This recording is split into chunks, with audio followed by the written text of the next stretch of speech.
Hallo, ek is Johan en welkom by nog 'n episode van Sterrejag. Vanaand is daar 'n totale maansverduistering, maar die enigste manier vir ons om dit te sien is om 'n bietjie verder uit die huis uit te kom en 'n brug te gaan soek. So, daarom ry ons fiets na brug toe.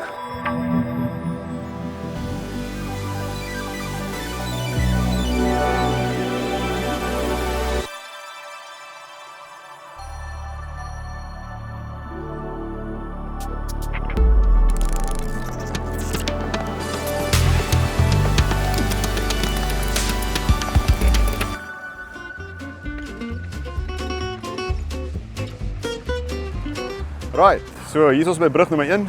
Daar gaan karre oor die brug en onder dit 'n treinspoor.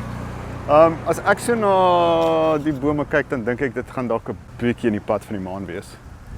En ek dink die belangrike ding om te onthou is dat die maan redelik ver in die verduisteringsfase gaan wees teen die tyd wat dit hier by ons donker gaan wees. By Suid-Afrika is dit 'n heel ander storie. Daar is dit lekker vroeg donker, maar hier is dit nog, dit was baie onlangs tot nou toe somer gewees. So ons wil soveel as moontlik tyd op die maan hê en ek dink daai bome gaan 'n bietjie teen ons werk. Maar ek dink as ons na die ander bruggie toe gaan ons dalk 'n bietjie beter doen. So kom ons ry gou soontoe.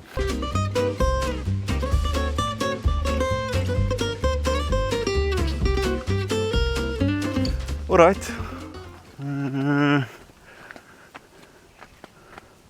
Ja, ek is nie heeltemal seker of dit ook gaan werk nie. Daar is maar nog so 'n bietjie blaartjies daar waar die maan gaan wees. Daar agter ons is die brug waarop ons nou net gestaan het. Oeh, hier kom 'n trein. Daar is nog een plan wat ons kan maak. So 'n kilometer van hier af is daar 'n landery en op die landery is daar 'n hoop.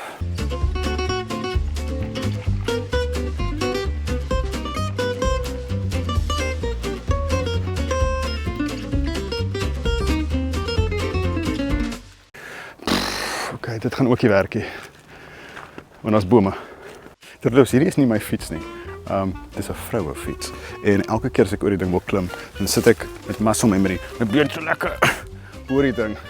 Maar dan kom ek agter, ek kan net so my voetjie daar deur sit as ek op die fiets. Okay.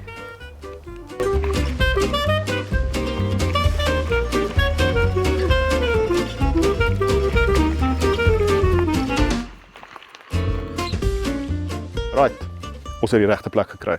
So die heuweltjie was nie 'n slegte idee nie, maar die probleem is daar is so lekker laningbome voor hom en die heuweltjie is taamlik naby aan die bome, so dit gaan 'n bietjie van die maan verberg. Hier is egter net 'n landery hier voor ons, so 'n oop veldjie en sy laningbome is ver genoeg sodat ons vanaf ons perspektief die maan heel wat vinniger sou kan sien as wat ons by daai laningbome is. So vanaand gaan ons hier kom opstel in hierdie gras en ons gaan net 'n kamera bring. En dan gaan ons kyk of ons die maansverduistering kan afneem. Toe die aarde se diepste skaduwee op die maan geval het, was dit nog skemer. Daar was nogtans intense afwagting vir die gebeurtenis. Op pad na ons graskol het dosyne mense langs die landerye gestaan en wag om die kwynende maan te sien. Daar was selfs mense op die graskol, so ons moes 'n nuwe plek kry om op te stel. Dis 8 uur. Die plek wat ek wou gevat het, daar aan die ander kant is ingeneem deur 2 vriendelike tannies en hulle hond. Ag, ek is ook vriendelik, maar ek is nie regtig nou dis om met hulle te praat nie. Ek wil met julle praat. En ons behoort nou binne die volgende paar minute die maan bo die horison te sien. Ek het hierso baie eenvoudige toerusting saamgebring. Dis 'n baie eenvoudige Canon DSLR, EOS 250D. Dis nie regtig enigiets om oor huis te skryf, dis 'n sensor in 'n boks. En die lens wat ek gehad het wat die verste kon inzoom, is hierdie kit lens, gewone stok 250mm lens.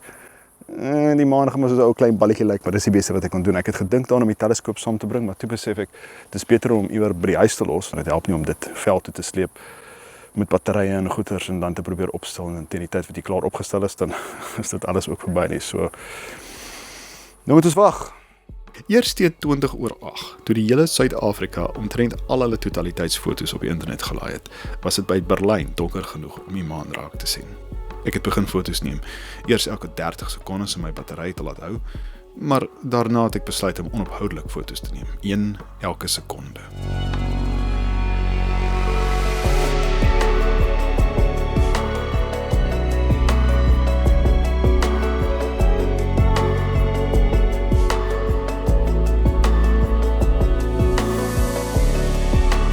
soos vir die maan hoër en hoër gestyg het, so die aarde se skaduwee weer begin wegdryf. Dit is moeilik om te sien in al die foto's, so kom ons stabiliseer die data en kyk weer daarna.